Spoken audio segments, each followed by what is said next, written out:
Mohon perkenan Tuanku Chancellor mengurniakan kepada Yang Tuan Yang Terutama Matamela Cyril Ramaphosa ijazah kehormat Doktor Hubungan Antarabangsa.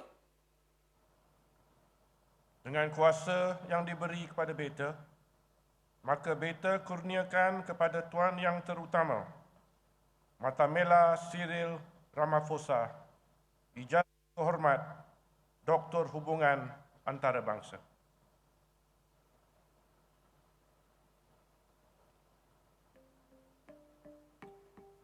Matamela Cyril Ramaphosa.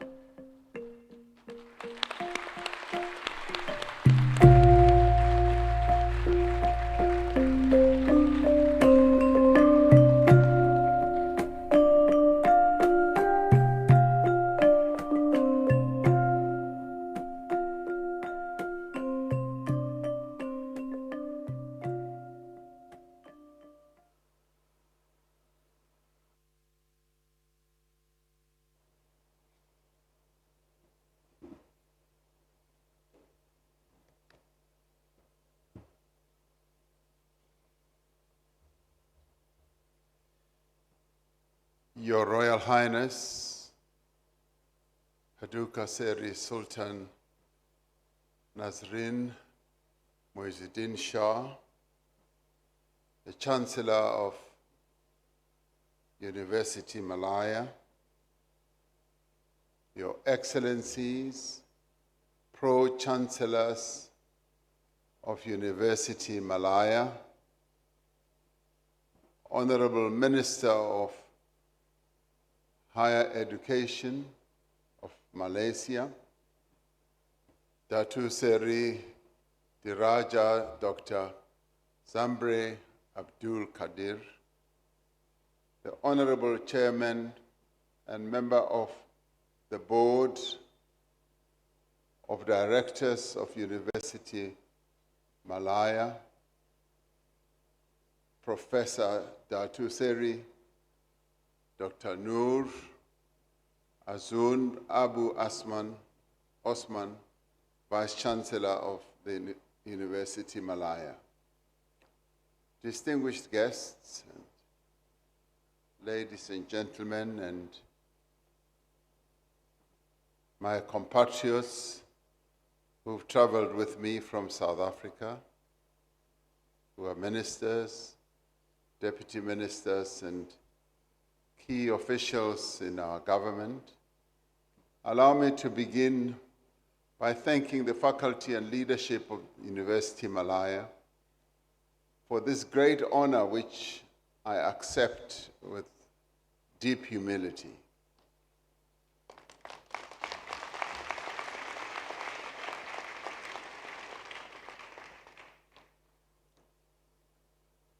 I also accept this honor also with humility, following your conferment of the same honor to our icon, the father of our nation, Nelson Mandela, in this very university.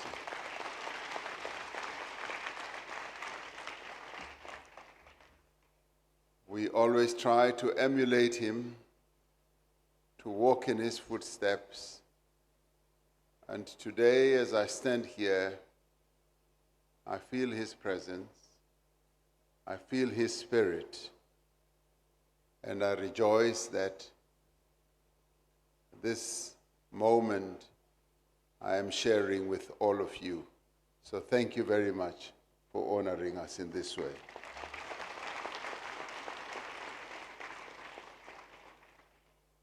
While this honor is conferred in the name of an individual, however, this honor recognizes the achievements of an entire nation. It recognizes the struggles of the people of South Africa for democracy and freedom. It acknowledges the progress that we have made in building a new society from the ruins and the ashes of apartheid misgovernment. It is a new society founded on the principles of equality, justice, and solidarity. This honor, in the form of an honorary doctorate in international relations, is being conferred at a time of great turbulence and uncertainty in the world. The principles and values that we have sought to advance in global affairs and international relations, such as equality, justice, diversity, and sustainability, are being challenged by injustice and inequity, unilateralism, protectionism, disunity, unsustainability, greed, exploitation, and environmental degradation. We believe that this honorary doctorate is confirmed as an affirmation of those values that we've always lived by.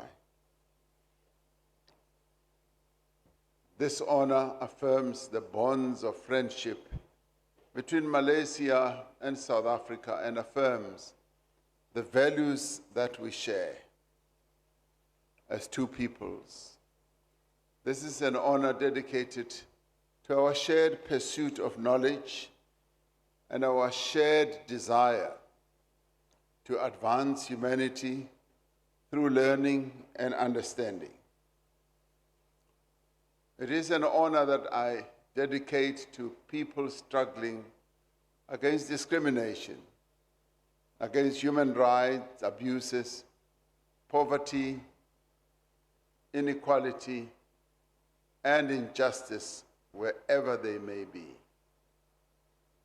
Your Royal Highness, it is an honor to stand before you to discuss South-South diplomacy in the 21st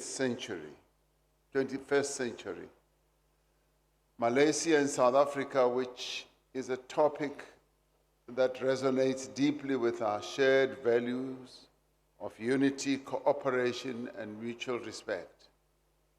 To fully understand relations between South Africa and Malaysia, one has to delve into the historical linkages between our two nations. We need to understand how these connections established a firm foundation for our relationship today, and how they paved the way for a bright future through South-South diplomacy. The bonds that bind our two nations together are not only bonds of friendship, they are bonds of kinship, of ancestry, of history. They are bonds that go back several hundred years. Today we pay tribute to the rulers and the peoples of the Malay-Indonesian archipelago, whose exiles, workers, and scholars helped to build the South African nation. The earliest recorded arrivals of people from the Malay-Indonesian archipelago at the southmost tip of Africa were mostly enslaved people. They were brought against their will and in violation of their fundamental rights to provide labor to early Dutch colony at the Cape of Good Hope. Among these early arrivals were also political exiles. There were also skilled artisans and religious scholars. Yet even amongst the degradation and dehumanization of slavery. The arrival of these people was simply transformational to the place that they arrived at, South Africa. This early community carried Islam to South Africa and the Holy Quran's message of equality. They brought comfort to the dispossessed peoples of South Africa, even at that stage. Scholars of early Cape history recall how the Dutch discouraged enslaved people from many lands from converting to Christianity. To admit them into the Christian faith, they said, would mean acknowledging their humanity and their personhood. In stark contrast, Islam, which had been brought from this part of the world, offered a sense of belonging that did not care for race, that did not care for status or position in society. At a time of bondage and racial hierarchy, the early Muslim community at the Cape practiced the values of equality and dignity, values that we have sought to advance in global affairs through our G20 presidency. Beyond the sense of belonging and acceptance, the Malay community offered social services like charity, caring for the sick and elderly, orphanages, the recognition of marriages, and decent burials. The mosques and madrasas of the community that came to be regarded as the Cape Malays gave spiritual instruction and formal education at a time when most local churches would not let enslaved people even near their buildings, let alone to enter into the door, because they were different, because they had a different religion, and because they had a different skin color. The Malay language had a formative influence on the development of Afrikaans, one of our 12 official languages. It is an extraordinary fact of history that the earliest written Afrikaans was actually in Arabic script, recorded in the madrasas of Cape Town in the 1830s. Today, Afrikaans is the third most widely spoken language in South Africa. Yet the most profound legacy of the peoples of the Malay-Indonesian archipelago in South Africa has not been food, culture, or language. The legacy of these early arrivals is found in the ideas of social justice, of human equality that was brought to our shores long before our freedom was born. The spirit of equality, the spirit of justice was exported from this part of the world to South Africa and planted there like big trees that continued to grow over the years. So as South Africans, we know what the origin of this sense of consciousness, sense of justice, sense of dignity came from. We are honored that it came from this part of the world, and we say thank you for contributing that to our country.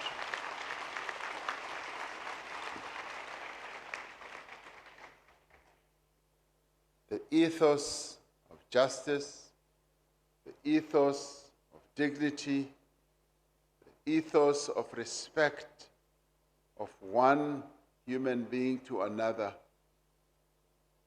prevails until this very day. And we learned it from the people who came from here to South Africa. This spiritual dimension would eventually evolve into organized resistance against injustice, against colonial rule, against slavery. And it eventually blew out into resistance against apartheid rule. We recall the contribution of political prisoners like Tuan Guru, who was imprisoned on Robben Island where Nelson Mandela was in prison for 27 years, who later established the first masjid in South Africa. We remember leaders like Sheikh Yusuf of Makassar, who, exiled to the Cape, was influential in establishing Islam in the Cape, providing a sanctuary for slaves. All the important values were being practiced even then. From these beginnings, the Cape Malay community in South Africa has birthed many brave leaders who stood up to challenge racial exclusion, colonialism, and apartheid. 70 years ago this year, Bandung in Indonesia became synonymous with the global resistance against oppression and colonialism. The Bandung Conference, held in 1955, was the key event that marked the beginning of the non-aligned movement. It brought together leaders from 29 Asian and African countries to discuss issues of mutual interest, such as anti-colonialism, economic development, self-determination, sovereignty, and peace. Among the delegates from across the world, the African National Congress, Nelson Mandela's party, was represented by Moses Kotane and Molvi Kachalia. The Bandung Conference established the principles of respect for sovereignty, non-interference in domestic affairs, and peaceful coexistence amongst the people of the world. It laid the groundwork for a broader movement that has grown to include over 120 countries, aiming to foster international cooperation, to oppose colonialism and imperialism, and to promote economic and cultural development independently of the Cold War superpowers. In the face of empire, Bandung opened up a new era for South-South cooperation. Writing about the Bandung Conference many years later, the African National Congress President, Oliver Tambo, and a long-standing friend of Nelson Mandela, would describe the Afro-Asian Solidarity Movement as having traveled a long and complicated but glorious path. He said the Afro-Asian Solidarity Movement has proved itself as a steadfast friend of all peoples fighting for national and social emancipation. All these years later, the Bandung ideals of sovereignty, self-determination, non-interference in domestic affairs, and peaceful existence based on unity, dignity, and strategic cooperation remain more important than ever. These are the ideals that continue to define South Africa's relations with Malaysia. When the Bandung conference took place, Malaya had just not yet attained its independence. Yet upon independence, Malaysia would go on to play a leading role in the movement of the Global South, as well as the non-aligned movement, the Association of Southeast Asian Nations, ASEAN, the Organization of Islamic Cooperation, and much later, the G77 caucus within the United Nations. Working together with other nations on the African continent, including my own country, South Africa. We cannot speak of this history without paying tribute to the great Tunku Abdul Rahman, the very first Prime Minister of Malaysia. Tunku was a bridge builder between the nations of the Global South and a true friend of the South African people. He played a leading role in forcing the withdrawal of apartheid South Africa from the Commonwealth in the early 60s. He used his stature to condemn the racist regime of South Africa at the United Nations. Under Tunku's leadership, the young independent nation of Malaysia was determined to reflect the principles of Bandung and its foreign policy and in all its other affairs. It is a source of great pride to us that the ties between Malaysia and South Africa have endured. They have strengthened over the years. Since the time of the early Cape Malay community, through the anti-apartheid struggle and into our democracy, our destinies have been intertwined as two nations. The spiritual inheritance planted in South Africa by Tuan Guru, Sheikh Yusuf of Makassar, and other exiles and imams would come to define the principal resistance of the Cape Malay community to apartheid, which inspired the rest of the people of South Africa who were struggling against the yoke of apartheid. Our shared history may not have been of our own making, but it has evolved into a principled solidarity between our nations. When we were liberated from apartheid bondage, Malaysia was at our side, for it, as a country, had continued to support our struggle, for which we are grateful. And even today, and even as Nelson Mandela expressed it 35 years ago, I express it now. I once again say, thank you to you, Malaysians, for supporting our struggle.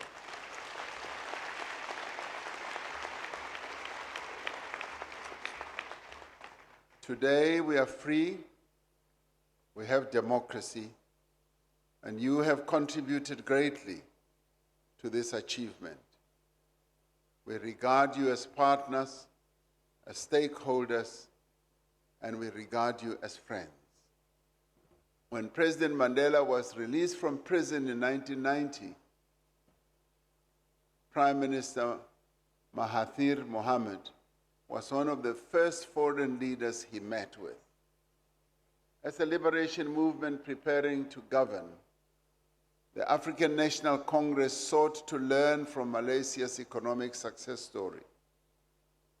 As we crafted our own economic vision for democratic South Africa, we were eager to glean lessons from Malaysia's Look East policy and the new economic policy, which focus on rapid industrial growth and with social equity and redistribution. Speaking in 1997 at the Malaysian Institute of Diplomacy and Foreign Relations, President Nelson Mandela said, "South Africa takes particular interest in Malaysia's success in overcoming the legacy of colonialism and poverty and in the economic policies that made this possible."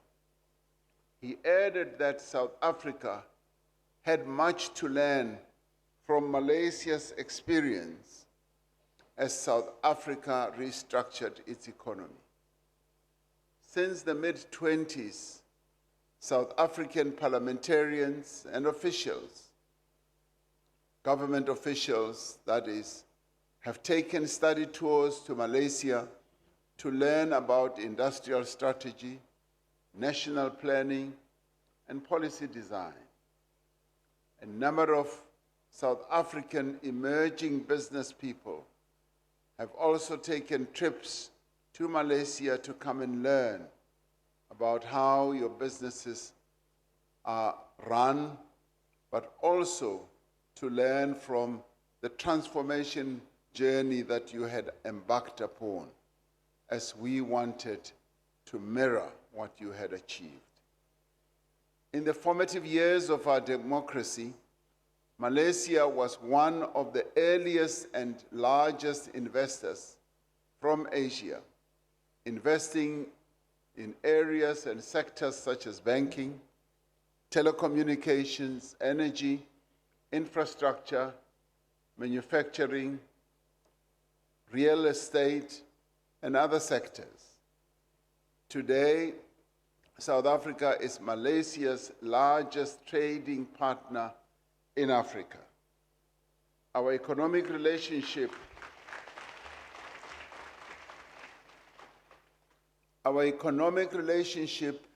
holds immense potential. As I was talking to Prime Minister Anwar yesterday, we both agreed that we have not yet reached the level that we want to be. We need to do much more than what we are doing. And in the course of our visit to Malaysia, we've been exploring areas of cooperation that are aligned to our respective national development imperatives. On the foundation of our firm diplomatic relations, we are building ties of trade, investment, and commerce. Our countries have complementary resources and capabilities. We do not see ourselves as competitors. We rather see ourselves as complementary partners. South Africa holds substantial reserves of critical minerals. Malaysia is rapidly expanding electronics, electric vehicles, and battery manufacturing industries. You are well versed in semiconductors and in a number of other new technology capabilities. This provides opportunities to develop integrated value chains that recognize South Africa's ambition to develop its own industrial base and add value to the minerals that we extract. The formation of the African Continental Free Trade Area offers further opportunities for partnership between South Africa and Malaysia in reaching a market of 1.4 billion people. There are significant opportunities for partnership in the production of halal products and manufactured goods in South Africa for export to the rest of the African continent and to this part of the world. As like-minded and active non-aligned countries, Malaysia and South Africa have common views and interests on a number of issues. As the chairs of ASEAN and South Africa as the president of the G20 respectively, Malaysia and South Africa are advancing similar visions and similar agendas. We cooperate in multilateral organizations such as the United Nations and its various agencies, the Commonwealth, the Non-Aligned Movement, the Indian Ocean Rim Association, and others.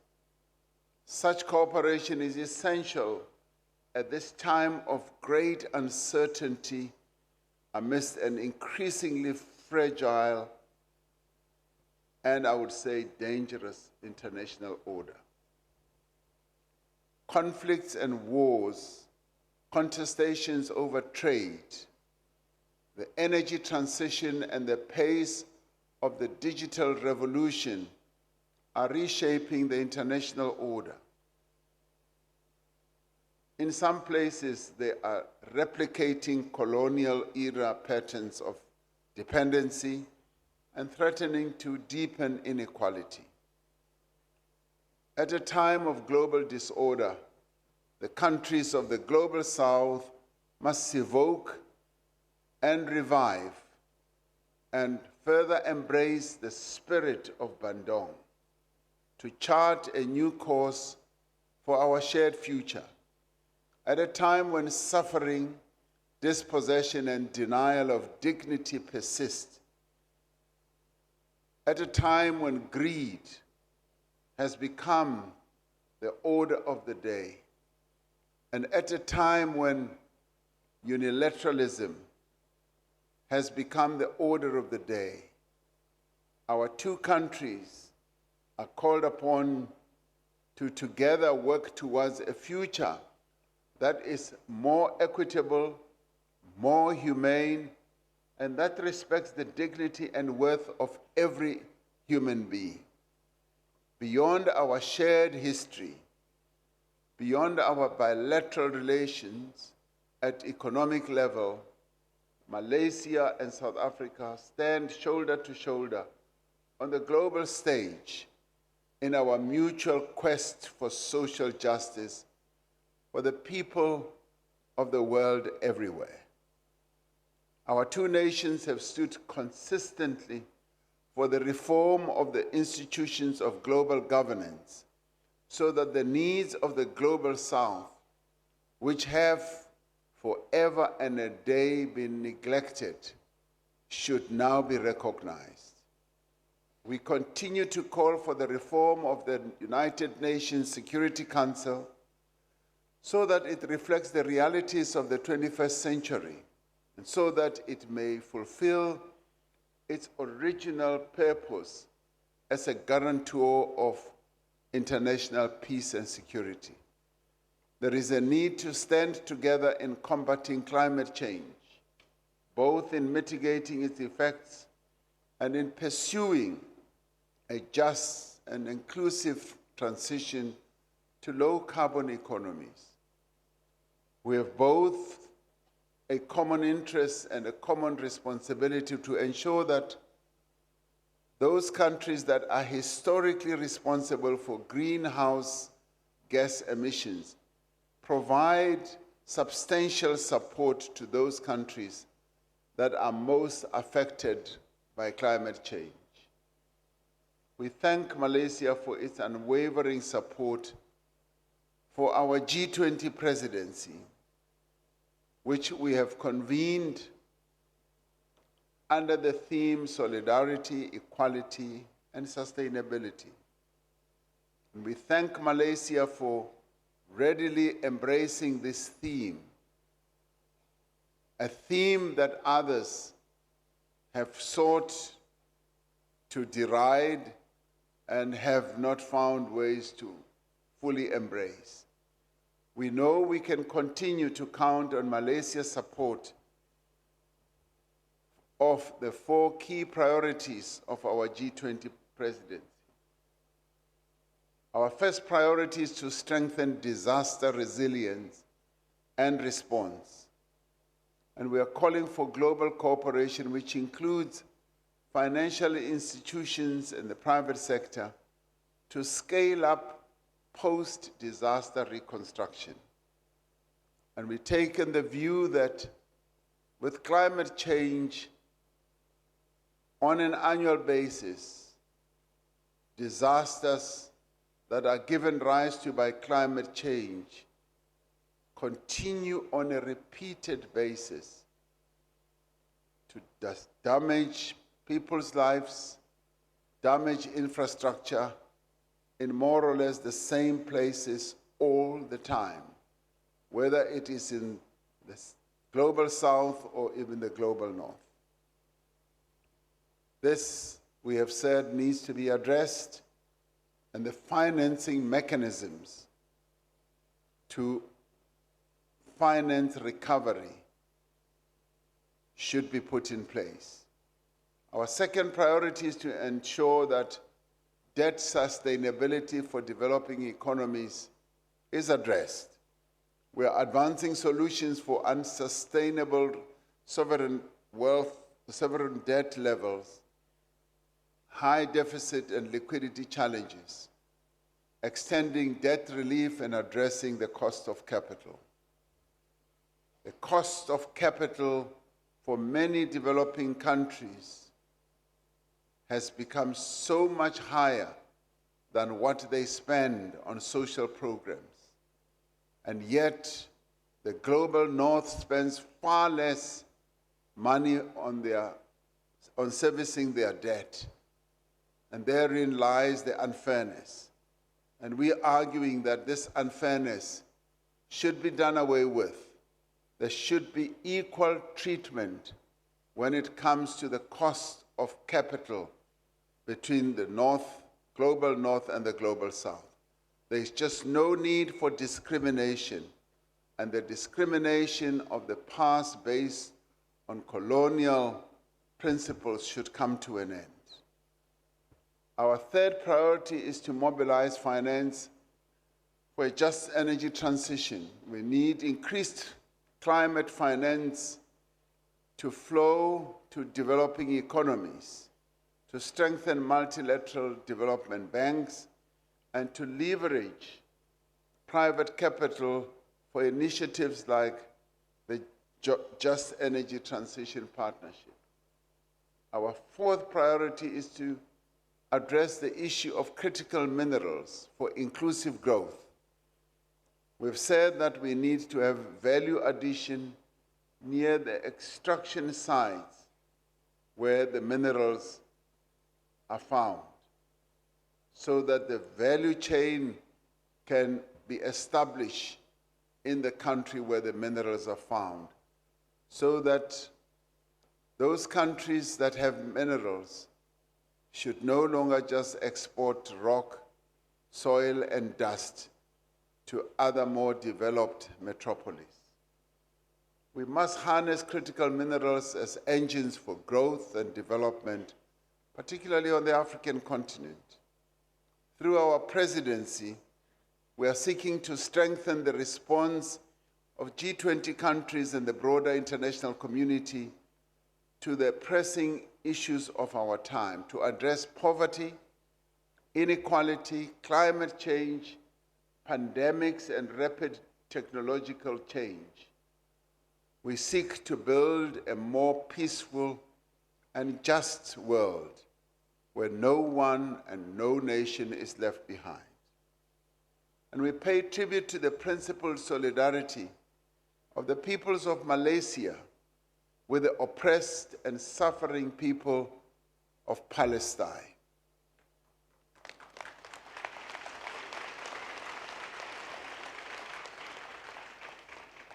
After decades of dispossession, repression, and oppression, the people of Gaza are facing genocide as we speak.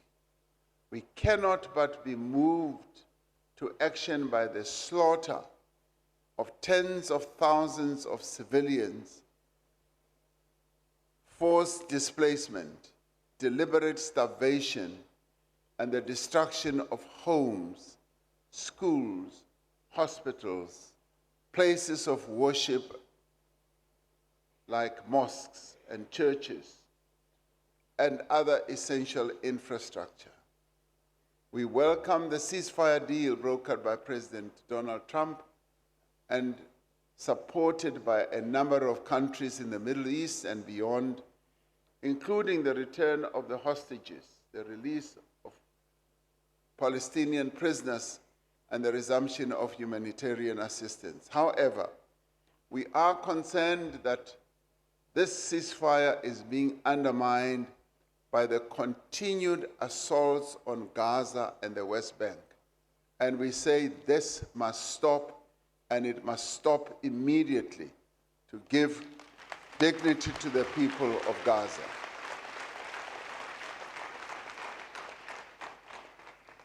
As the international community, we must make every effort to ensure that the peace deal provides a path towards Palestinian statehood and self-determination. We must insist and pursue the goal of a two-state solution on the basis of the 1967 borders, with a Palestinian state existing alongside and in peace with the state of Israel. This is the only solution to that conflict. Now, we support Prime Minister Anwar Ibrahim's leadership in publicly supporting South Africa's case against the State of Israel at the International Court of Justice, and for Malaysia's active leadership within the Hague Group. This is truly the spirit of Bandung, solidarity of conscience. Our shared history has taught us that through solidarity, we can escape the ghosts of the past.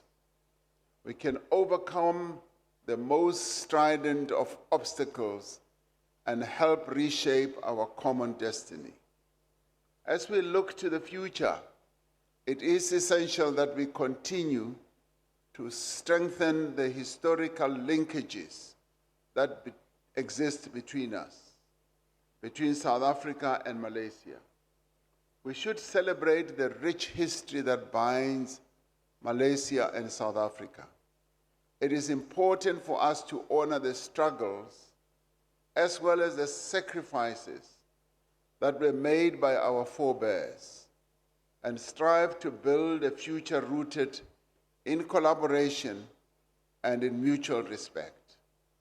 As members of this esteemed university community, you have an important role to foster and enhance these connections and become ambassadors of goodwill between South Africa and Malaysia.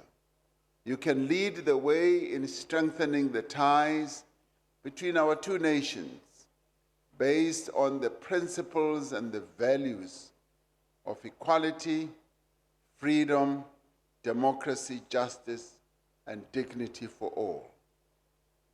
I received this honorary doctorate with gratitude from the University Malaya, an institution with a rich and proud history.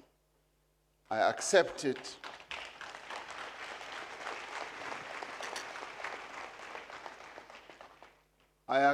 it on behalf of your brothers and sisters in South Africa who owe the people of Malaysia and its noble leaders a great debt. And thank you.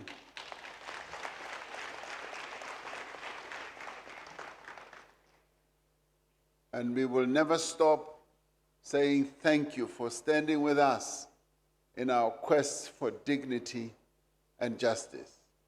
And we will never stop from saying your people who were exported to South Africa against their will and found and made a home in South Africa did not only bring your culture, your language, your food, and your cuisine to South Africa, but they brought important values, values that they planted in South African soil, values that have to do with dignity, that have to do with respect for one another, that have to do with justice.